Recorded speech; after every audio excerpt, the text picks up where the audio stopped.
ناظرین، میں تفسیر قرآن صراط الجنان پڑھ رہا تھا اور ایک بڑا شاندار واقعہ مجھے پڑھنے کو ملا۔ قرآن پاک کی ایک آیت کے تحت یہ واقعہ مفتی صاحب نے لکھا اور حدیث پاک میں گویا یہ واقعہ ہے، اور یہ پیارے آقا علیہ الصلوۃ والسلام کے دور میں ہوا۔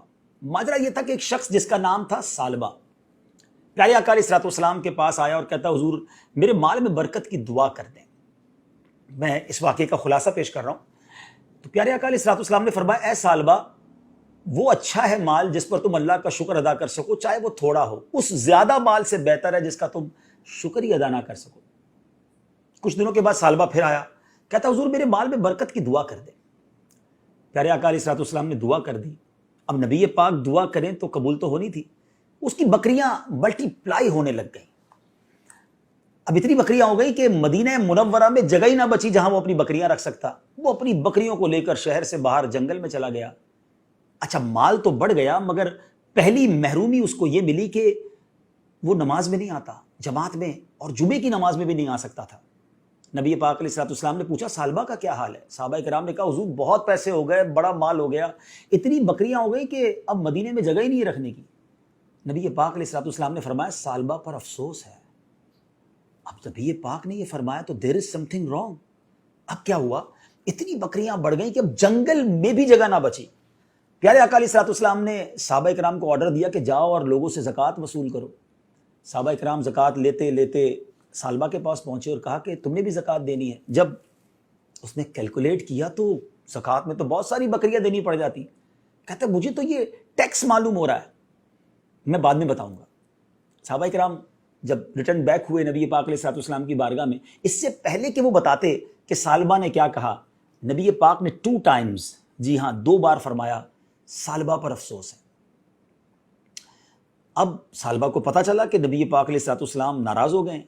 وہ آیا پیارے آقا کی بارگاہ میں، کہا حضور معاف کر دیں، یہ زکوٰۃ لے لیں۔ مگر اس کے آنے سے پہلے قرآن پاک کی ایک آیت نازل ہو چکی تھی، اور ان میں کچھ وہ ہیں جنہوں نے اللہ سے عہد کیا ہوا ہے کہ اگر اللہ ہمیں اپنے فضل سے دے گا تو ہم ضرور صدقہ دیں گے اور ہم ضرور صالحین میں سے ہو جائیں گے۔ پھر جب اللہ نے انہیں اپنے فضل سے عطا فرمایا تو اس میں بخل کرنے لگے اور منہ پھیر کر پلٹ گئے، وعدہ خلافی کی اللہ سے۔ پیارے آقا علیہ الصلوۃ والسلام نے اس کی زکوٰۃ، اس کا مال قبول نہیں کیا، اسے ریٹرن کر دیا۔ اب ثعلبہ سر پر خاک ڈالتا ہوا واپس ہوا۔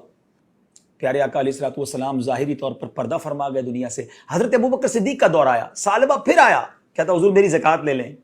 حضرت ابوبکر صدیق نے کہا جب نبی پاک نے نہیں لی تو میں کیوں لوں؟ اس کو واپس کر دیا۔ وہ حضرت عمر فاروق کے دور میں آیا، حضرت عمر فاروق نے بھی لوٹا دیا۔ سیدنا عثمان غنی رضی اللہ تعالیٰ عنہ کے دور میں اس کا انتقال ہو گیا۔ ناظرین، اس واقعے کے بعد قبلہ مفتی قاسم صاحب نے تفسیر قرآن صراط الجنان میں کمال کی باتیں لکھی کہ آج ہم کیا کرتے ہیں؟ دعا کرتے ہیں یا اللہ بس مال دے دے، پھر زکوٰۃ بھی پوری دینی، پھر صدقہ بھی خوب کرنا، پھر میں تیری راہ میں خوب خرچ کروں گا، مسجدیں بھی بناؤں گا۔